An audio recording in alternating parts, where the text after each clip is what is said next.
अजीजी की नहीं, खुददारी की बात होगी। हुकूमत में मालूम है कि इस कौम को बिखेरना, इन्हें अलग अलग करना कितनी आसान बात, लेकिन उन्हें एक बात अब कह देना, हर एक की सुनना और एक बात कहना कि मैंने इतने सालों तक तुम्हारी सुना, तुमने जैसा कहा मैंने माना, तुमने इतने सालों तक जैसा मुझे कहा मैं सब सुनता गया, लेकिन अब वो वक्त आया है कि अब मैं बोलूंगा और तेरे बाप को भी सुनना पड़ेगा।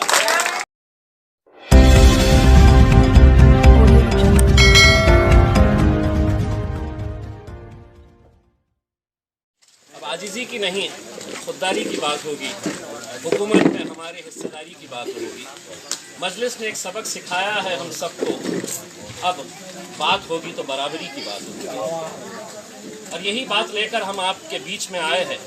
और मुझे खुशी इस बात की है कि ये बूंदे जो है, इसके नीचे अगर हमारी माएँ और बहनें बैठी है, वो इस बात की गवाही दे रही है कि इस इलाके में इनकलाब आने वाला है।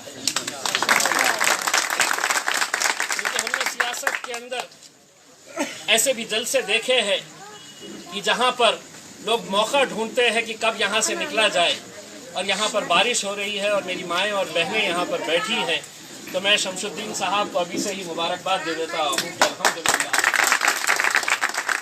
लेकिन एक बात कहने के लिए मैं आया हूँ और अपने तजुर्बे के साथ ये कहना चाहता हूँ, खासकर नौजवानों से ये कहना चाहता हूँ, अब उतरे हैं मैदान के अंदर तो पूरी ताकत के साथ लड़ना होगा इंशाअल्लाह।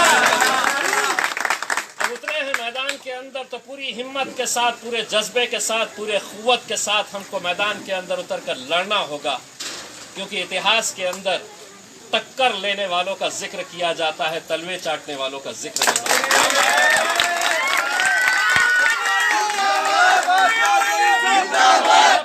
और यहाँ पे मुझे मालूम है, खास तौर से मैं अपनी माँ और बहनों को ये बात बताना चाहता हूँ कि 3 तारीख के दिन जब इलेक्शन का दिन रहेगा तो छुट्टी दी जाती है।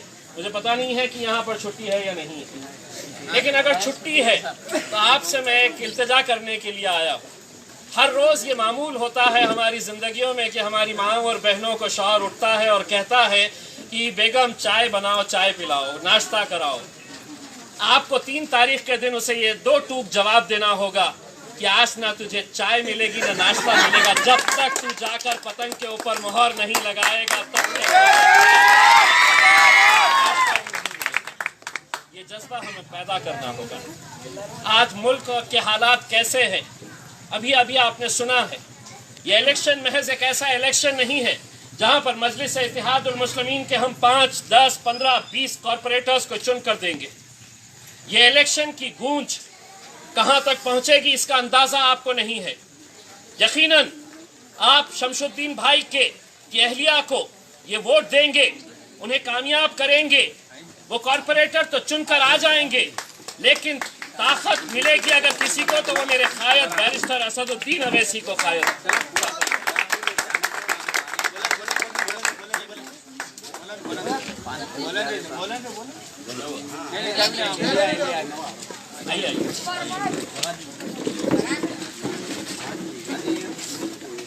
तो मैं आप लोगों से बस इतनी हाथ जोड़कर इल्तिजा करने के लिए आया हूँ।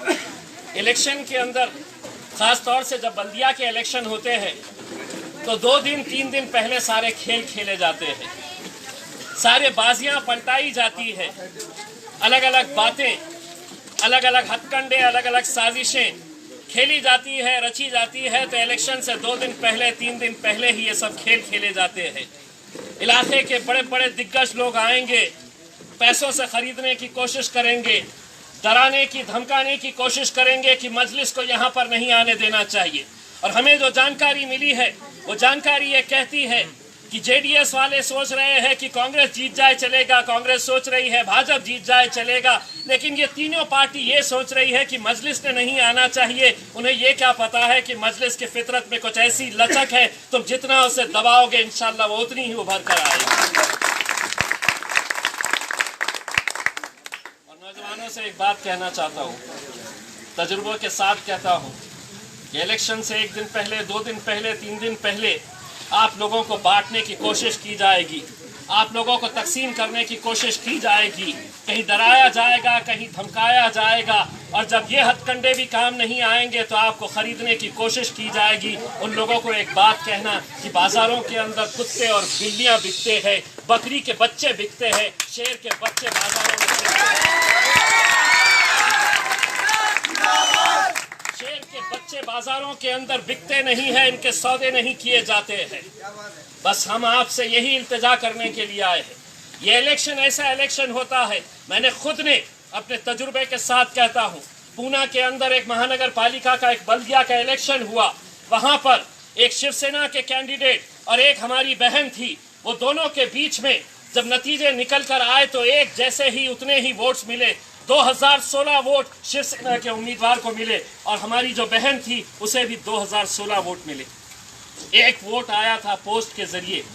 उस पोस्टल वोट को खोला जब गया तो हजारों की भीड़, एक तरफ शिवसेना वाले खड़े थे, एक तरफ हमारी बहन खड़ी हुई थी, इनके चाहने वाले, उनके चाहने वाले।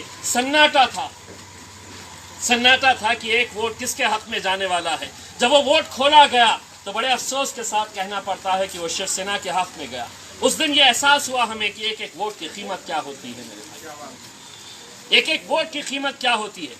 आज छुट्टी है, मैं देर से सोऊंगा, मैं आज जल्दी नहीं उठूंगा, मैं घूमने के लिए जाऊंगा, मैं रिश्तेदारों के पास जाऊंगा। एक दिन हम आपसे 5 साल के अंदर सिर्फ एक दिन मांग रहे हैं।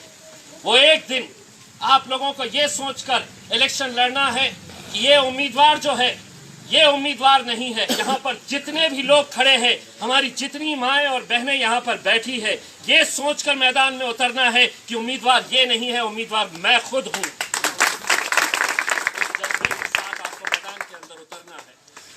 और हम आपसे सिर्फ इतना कहने के लिए आए हैं।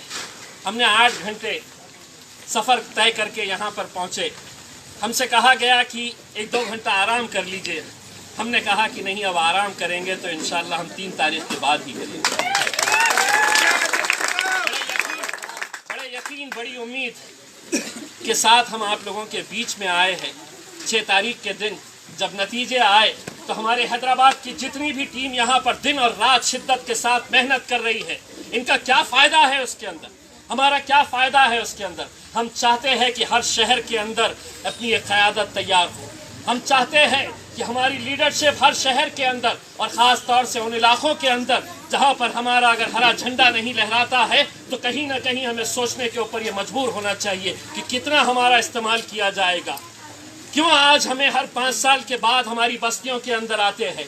हमारी बस्तियों के हालात ऐसे क्यों हैं? इसलिए है कि 5 साल के अंदर जब ये आते हैं तो उन्हें मालूम है कि इस कौम को बिखेरना, इन्हें अलग अलग करना कितनी आसान बात